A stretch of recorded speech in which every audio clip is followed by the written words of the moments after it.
Hello दोस्तों, इस video में मैं आपको सीजीएल 19 में एक पॉइंट और डिस्कस करना चाहता हूं कि कट ऑफ क्या कारण और हो सकता है कट ऑफ कम रहने का।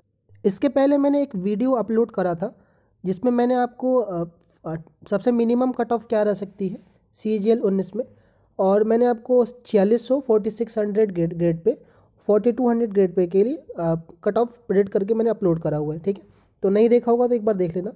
तो देखो, मैं एक पॉइंट आपके सामने और रखने वाला हूँ कि क्या और कारण है बच्चे, एक और कि जिसके कारण आपका सीजीएल 19 का जो ये हल्ला मचा हुआ है ना, कि जब से ये 600 वाला बवाल मचा है, काफ़ी लोगों के मेरे पिछले वीडियो में कमेंट आए, काफ़ी ज़्यादा लोगों ने मतलब मेरे को मैसेज भी किया है पर्सनली टेलीग्राम पर भी कि यार मैं बहुत डर में हूँ कि 600 नंबर लाने के मतलब 600 कट ऑफ जाएगा तो मुझे तो कुछ नहीं मिलेगा। 550 540 तक लोगों के स्कोर किए हुए हैं और फिर भी लोग डर रहे हैं, है ना। तो मैं एक पॉइंट और रखना चाहता हूँ यार, इसके पहले भी मैंने एक पॉइंट रखा था कि कट ऑफ क्या कारण है कि कट ऑफ इतनी तो नहीं जाएगी। तो एक पॉइंट और है, वीडियो लास्ट तक देखना तभी आपको क्लियर होगा। और एंड के बाद अगर आपको, मैं फिर से बोल रहा हूँ, एंड के बाद अगर आपके दिमाग में कोई डाउट रहता है या हो सकता है कि मैंने वो चीज़ इंक्लूड ना करा होगा, तो आप कमेंट में लिखना ना, ऐसे नहीं फटाफट कुछ भी आप चालू कर देते हो। एक बार आपको कमेंट में लिखना पड़ेगा, तो मैं देखूंगा और मैं कोशिश करूंगा उसका रिप्लाई कराऊं या फिर उसका मैं एक अलग से वीडियो बनाकर अपलोड कर दूं। चलिए तो शुरू करते हैं। देखिए, ये जो आपके सामने दिखाई दे रहा है डिस्प्ले पर, ये है आपका टीयर 1 का कट ऑफ। पहले ध्यान समझना मैं क्या बोल रहा हूँ आपको। This is the cut off tier 1 for CGL 19। CGL 19 का टीयर 1 का ये कट ऑफ है। अब कहोगे भाई इससे क्या करने वाले हो आप। तो देखो, मैं जो बात करने वाला हूँ केवल अनरिजर्व के लिए बात कर रहा हूँ, और फिर जब हम ये कंक्लूजन निकालेंगे लास्ट में, तो ये एससी पर भी, एसटी पर भी और ओबीसी सभी कैटेगरी पर लागू होगा, है ना। तो भाई क्या कंक्लूजन निकालने वाले हैं। देखिए, ये जो कट ऑफ आई थी आपकी, इसमें आपको पता ही होगा कि हमारी बेसिकली पहली जो कट ऑफ होती है वो डबल एओ के लिए होता है, यानी ये कट ऑफ उन्हीं के लिए होता है जो डबल एओ देंगे। इसका ये मतलब नहीं है कि जो डबल एओ देगा वो अदर पोस्ट के लिए नहीं देगा। तो होता क्या है कि डबल एओ के लिए कोई पर्टिकुलर आपको इकोनॉमिक्स पढ़ा होना ज़रूरी नहीं है, कोई भी दे सकता है। तो हम ये मान के चलते हैं कि जो लोग डबल एओ में क्वालिफाई होते हैं वो बाकी अदर पोस्ट मतलब इंस्पेक्टर पोस्ट, ऑडिटर पोस्ट के लिए भी अप्लाई करते हैं और वो उस पोस्ट के लिए भी एलिजिबल होते हैं। तो यहाँ पर कट ऑफ 180 रही थी, जिसके कैंडिडेट अवेलेबल थे 2074 कैंडिडेट अवेलेबल थे अनरिजर्व में। इसमें से कुछ एसटी के भी थे, कुछ ओबीसी के भी थे। ठीक है, अब हम बात करते हैं कि यार इसके अलावा एक दूसरी कट ऑफ आई थी, जो कि आई थी जेएसओ और स्टैटिस्टिकल इन्वेस्टिगेटर के लिए। तो इसमें जो यूआर की जो कट ऑफ गई थी वो 165 है, जिसमें 3716 टोटल कैंडिडेट कवर किए। तो अब इसका ये ध्यान से सुन लो कि 3716 और 2074, इसमें से बहुत सारे कैंडिडेट कॉमन, या ऑलमोस्ट मान सकते हो कि 90% कैंडिडेट कॉमन होंगे। क्या मतलब है इसका कि 3776 लोग जेएसओ का भी पेपर दिए होंगे, या फिर मतलब जेएसओ वाला भी पेपर है और डबल एओ का भी पेपर, दोनों के लिए उन्होंने अप्लाई करा होगा, चूज़ किया होगा। क्योंकि जेएसओ के लिए 12th में मैथमेटिक्स चाहिए होता है, 60+ आपका परसेंटेज होना चाहिए, जो बच्चों के होते ही हैं, बीटेक वाले मैक्सिमम होते हैं। तो कहने का ये मतलब है कि ये दोनों को आप अलग अलग काउंट नहीं कर सकते कि 2000 वो अलग बच्चे हैं, ये मैक्सिमम बच्चे इसमें दोनों में कॉमन होंगे। तो मैंने यहाँ से क्या किया, एक कंक्लूजन ये निकाल सकते हैं हम लोग कि हम 165 को अगर हम कट ऑफ माने टीयर 1 का, समझना ध्यान से, तो यहाँ से मुझे 3716 मैंने मान लिया कि 3716 जो है ना कैंडिडेट, ये बच्चे वो हैं जिनके स्कोर टॉप स्कोर हैं और ये लोग आगे मेंस में अच्छा स्कोर करके कट ऑफ के फाइनल लिस्ट तक एक अच्छी सीट ले सकते हैं। अब आपका डाउट ये होगा कि 3700 यही क्यों लिया, बाकी एक और लिस्ट है उसमें से क्यों नहीं पिक किया आपने। तो कारण मैं आपको एंड में समझाता हूँ, पहले आप समझते चलिएगा। तो आप बस ये देखिएगा कि यूआर के लिए 165 कट ऑफ में एक 3716 लोग थे जिन्होंने जेएसओ का, अब ये जेएसओ का पेपर दिया, इसका ये मतलब नहीं कि सिर्फ ये जेएसओ के लिए ही एलिजिबल है।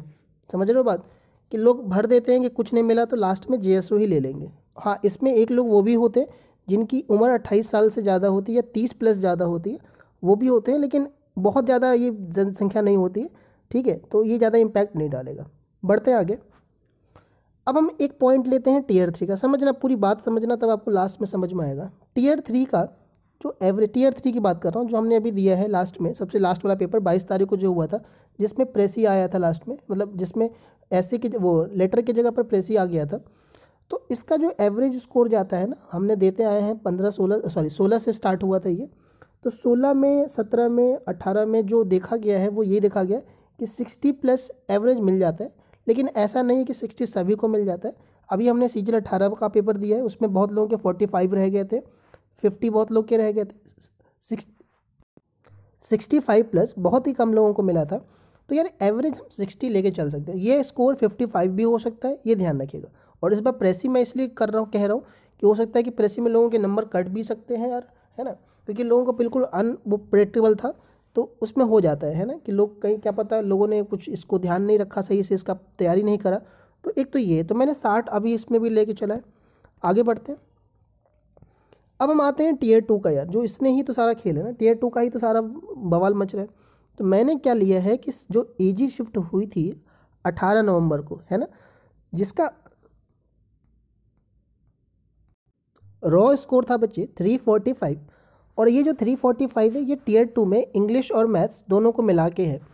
अब आप कहोगे कि आपने यही क्यों लिया है ना, यही वाला डेटा क्यों लिया है टीयर 2? तो इसमें हमने ये अज्यूम करा हुआ है कि इससे ज़्यादा मतलब टीयर 18 वालों का अगर ये स्कोर है तो इनका स्कोर आगे आगे इंक्रीज़ नहीं हो रहा है, मतलब नॉर्मलाइजेशन में, ठीक है ना, इनके मार्क्स बढ़ने नहीं हैं, बाकी जो कम स्कोर वाले हैं उनको इंक्रीज़ करके इनके पास में ला सकते हैं।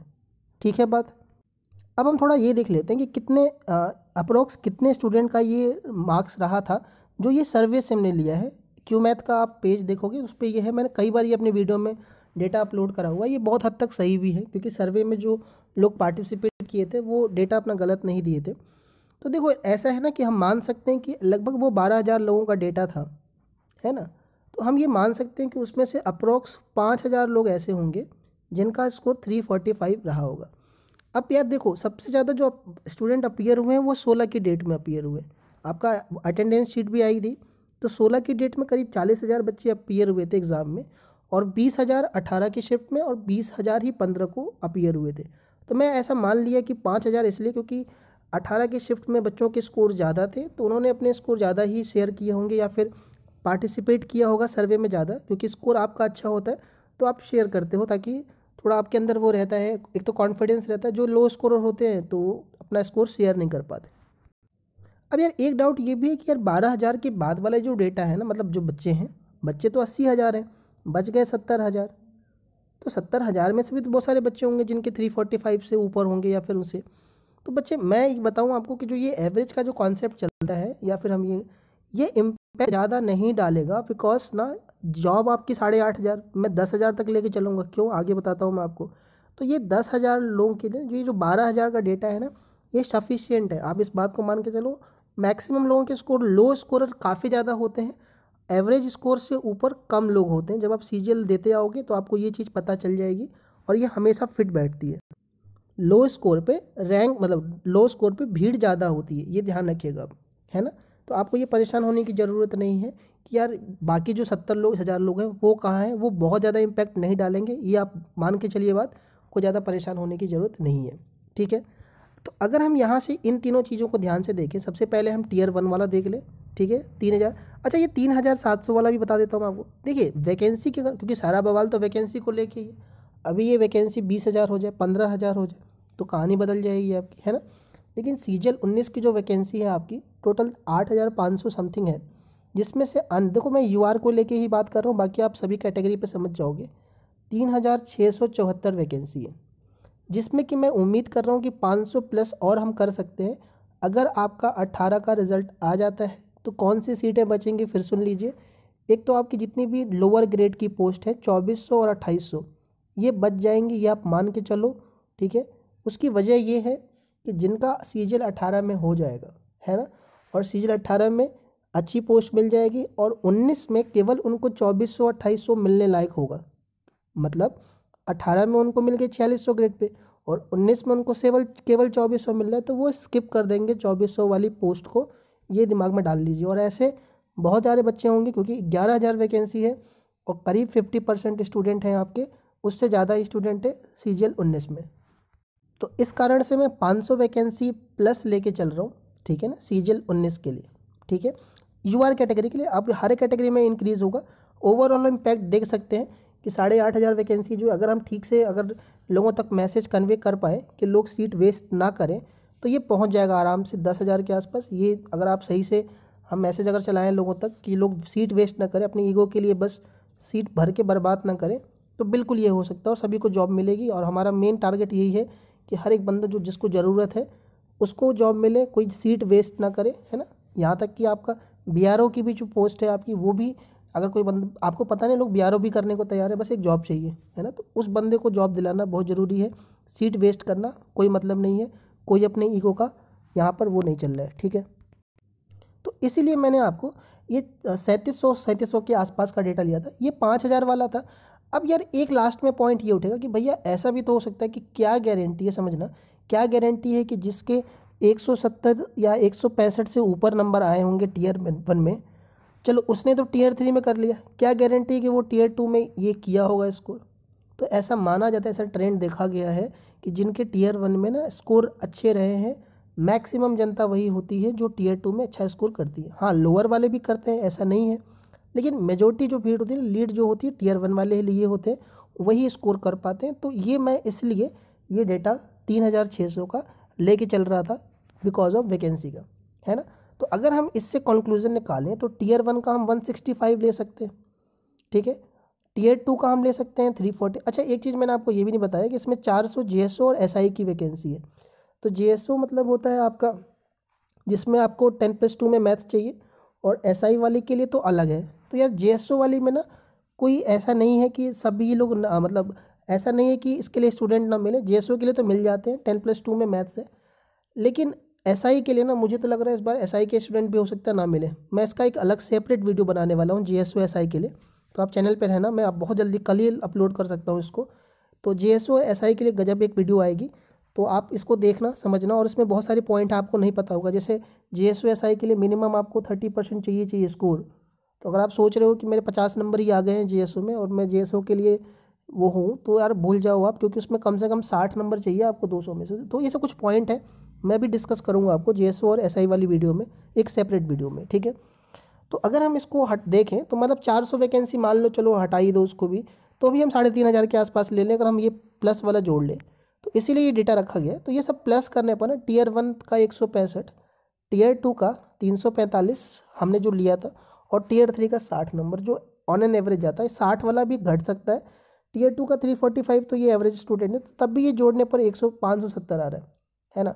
अब इसमें भी हम 10 नंबर ये प्लस कर सकते हैं, किस बात का, जो ज़्यादा स्टूडेंट थे, है ना, उसका ले सकते हैं। और हम ये ले सकते हैं कि मान लीजिए जो मैंने ये बात कही है वैकेंसी वाली में, मान लीजिए वैकेंसी ये नहीं बढ़ता है ना, तो ये हो गया। तो 10 नंबर 15 नंबर लगा के भी ना 580 550 नहीं, इससे ऊपर नहीं जाना, आप बात मान के चलो। अब ठीक है, तो ये लेके चलो, लोग ये ले लेना सभी लोग 4600 4200, कोई बात नहीं, जॉब लास्ट की बात हो रही है कहाँ पर लेने की। तो आप देखिए ना टीए की वैकेंसी कितनी है, ज़्यादा वैकेंसी देख लीजिए आप लगा करके, ठीक है ना। तो वैकेंसी बात करिए, लास्ट जॉब की बात करें तो आराम से मिल जाएगा 580 तक, कोई बहुत बड़ी वाली बात नहीं है। बस एक हमें जो करना है ना, वो ध्यान रखना कि यार मैसेज सही कन्वे करना पड़ेगा जब टीयर 18 का रिजल्ट आएगा, कि सीट वेस्ट ना हो, है ना। सीट वेस्ट ना होगी तो यार बच्चे बहुत लोगों को मिल जाएगा जिन लोगों को ज़रूरत है, और भीड़ ख़त्म होगी।